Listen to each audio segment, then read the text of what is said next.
As of right now, Jordan Addison is still in the transfer portal, but his former Pittsburgh head coach may have thrown some shade at him when talking about the transfer portal. Plus, one of the top wide receivers in all of college football actually turned down more money in order to stay at his school. All that and more on today's episode of 4th and 10. 4 college football stories in just around 10 minutes. Now, let's go for it.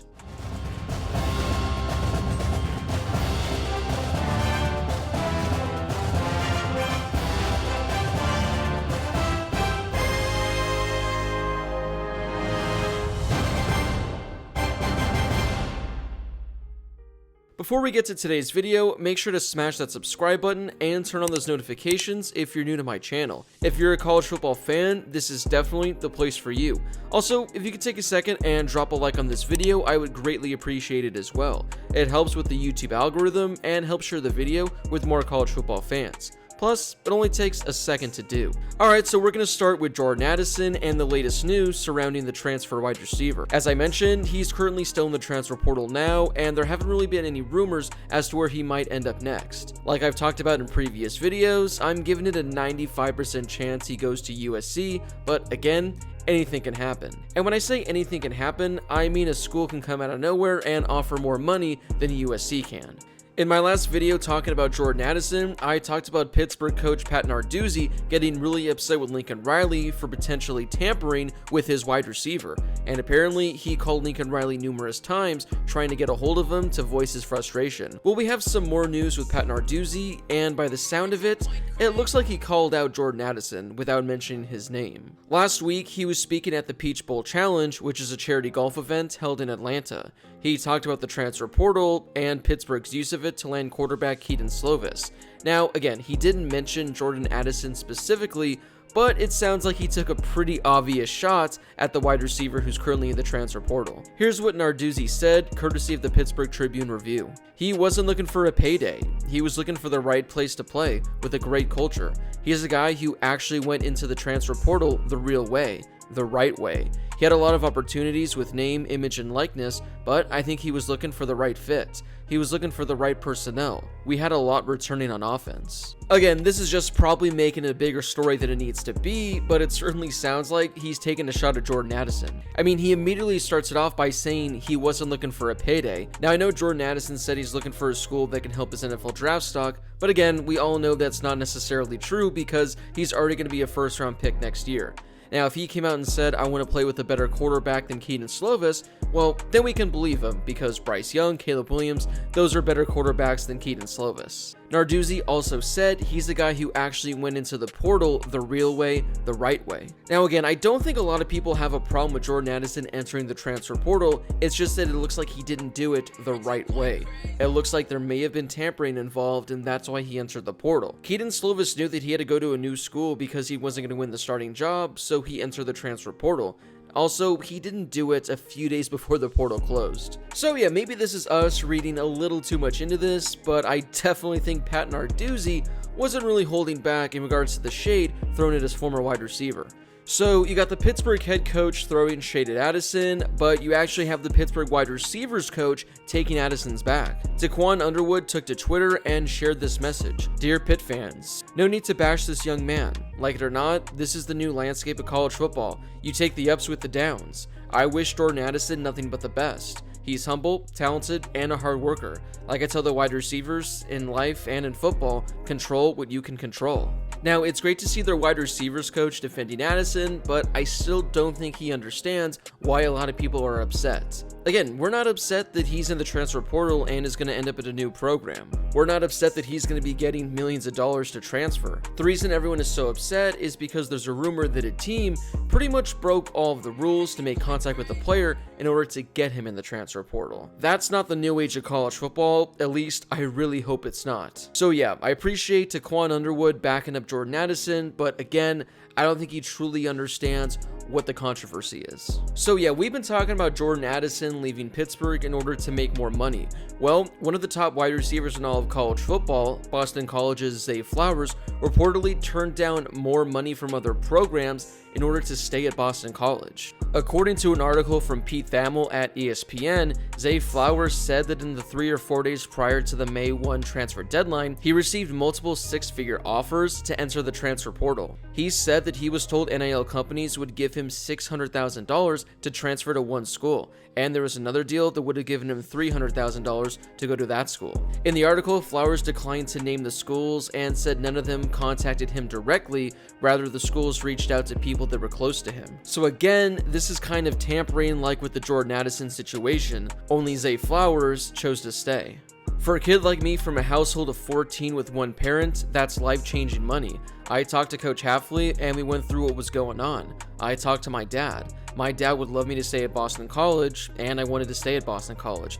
It was a decision I had to make, and the decision I made was to come back to school. In the article, Flowers said that no coaches reached out to him directly in the days leading up to the May 1st deadline, but players on the teams that were interested did through social media and text messages. It felt like I was back being recruited. They put a lot of pressure on you too, but there's no money on the line during the time when you were recruited in high school. Now, there's money on the line, and that makes it harder. I mean, we don't live in the best area. My dad does everything he can to help make ends meet. He works a lot. I mean, like, just having that amount of money offered, that's probably more than my dad ever made in his whole life, and I'd make in a year. It could help my dad make his burden easier on him, and my siblings and nieces and nephews put me in a better situation to help my family. The ESPN article also adds that Zay Flowers didn't want to let his teammates down that he'd spent multiple years with. He said that Boston College has an elite number of players and know that they have the chance to do something special in 2022. Coming back, I felt it was the best thing for me. I'm the man here. I'm going to get the ball. As long as I do what I'm supposed to do, I'm going to have the opportunity to play at the next level, which is something I dreamed about as a kid. The Boston College degree is a lot more valuable than the degree from a lot of the schools reaching out. I can make more than $600,000 with my degree and the alumni network down the road. So I thought this was a really interesting story, especially considering it's the exact opposite of what's going on with Jordan Addison. Now, Zay Flowers isn't going to be one of the top 2 or 3 wide receivers drafted in next year's NFL draft, but he certainly has a chance to be a first or second round draft pick. He's likely still going to be making good money at Boston College, but again, not the money he could have made had he transferred schools. But like he said, he believes in himself and he thinks that at the next level, he's going to be able to make that money back. Or, if for whatever reason he doesn't, he's going to have a pretty good degree from Boston College, which will certainly help him down the line. So with all the news surrounding Jordan Addison wanting to leave his program to make more money, it certainly is a breath of fresh air to see a guy like Zay Flowers willing to pass on more money in order to stay with the program that originally signed him. Alright, we'll wrap up this video with a couple of notable transfers that happened over the last few days. We'll start with my Arizona State Sun Devils as they added quarterback Emory Jones, who transferred from Florida. After losing Jaden Daniels to the transfer portal, Arizona State was in desperate need of a quarterback. According to SunDevilSource.com, Emory Jones is reportedly going to receive $75,000 and a brand new car. It's believed to be the largest NIL deal ever received by a Sun Devil. So there you have it. Even guys like Emory Jones and Arizona State are impacting the transfer portal based on whoever can offer the most money. As I mentioned, I'm not too thrilled with Arizona State picking up Emory Jones, but considering what their quarterback room looked like and just considering how bad ASU is expected to be next season, well, let's just see what happens this year. Emory Jones spent the last 4 seasons with the Gators. He threw for nearly 3,500 yards with 26 passing touchdowns and 14 interceptions. He also added 1,300 yards on the ground with 10 rushing touchdowns. His best season clearly was in 2021 when he threw for nearly 2,800 yards with 19 passing touchdowns. He also added 800 yards on the ground with 4 rushing touchdowns as well. Actually, the more I think about it, and just thinking about how underwhelming Jaden Daniels was the past 2 seasons, there's a chance that Emory Jones is actually better than Jaden Daniels was. I mean, he's not going to be winning first team All Pac-12 this upcoming season, but actually, I think Emory Jones might put up some solid numbers and maybe can guide ASU to a 4 or maybe a 5-win season if we're getting crazy. We had another quarterback that transferred schools as former Baylor quarterback Gary Bohannon transferred to South Florida. Now this came as a bit of a surprise as he also took a visit to Missouri and also was interested in BYU, Georgia Tech, Liberty, and Oklahoma. But ultimately, he chose South Florida. Here's what he said to ESPN in a text message. I picked South Florida because I believe in that staff. I believe in the culture. I believe in the change that's coming. I believe in the players. I believe in Tampa. That staff is the staff you want to play for. They're going to give you everything they have on and off the field.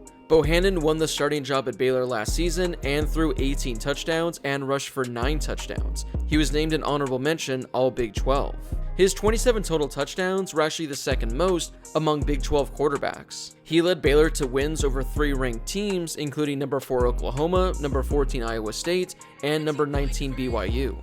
And he also led Baylor to a victory over number 8 Ole Miss in the Sugar Bowl. Out of all the quarterbacks we saw enter the transfer portal this offseason, I think Gary Bohannon was truly one of the more underrated ones in the portal. I don't think South Florida is going to be a top 25 team or they're going to be competing for a solid bowl game, but I definitely think Gary Bohannon is going to turn things around at the program and greatly improve that team. And he's probably going to put up some really good numbers in 2022. I get that it's not a sexy destination, but definitely keep an eye on Gary Bohannon and the Bulls next season down there in Florida. So what are your thoughts on all of the topics I discussed today? Let me know in the comment section down below. If you haven't done so yet, now is the perfect time to smash that subscribe button and join the community here on YouTube. If you love college football, this is definitely the place for you. Oh, and make sure to drop a like on this video as well. It helps with that YouTube algorithm, and it only takes a second to do. As always, thank you guys so much for watching, and I'll see you all in my next video.